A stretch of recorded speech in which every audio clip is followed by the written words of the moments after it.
Maraming mga gulay ang nakapagbibigay sa ating katawan ng iba't ibang benepisyo at isa na riyan ang malunggay.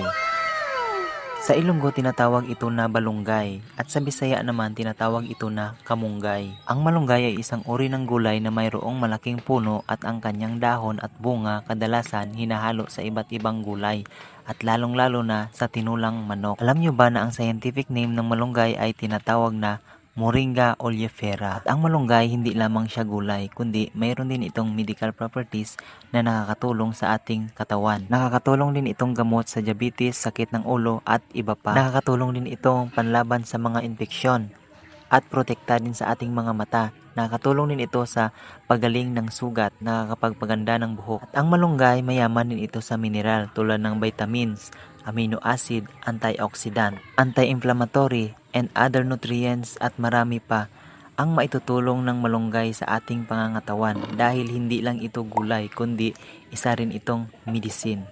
At yan ang healthy tips na nagmula sa malunggay.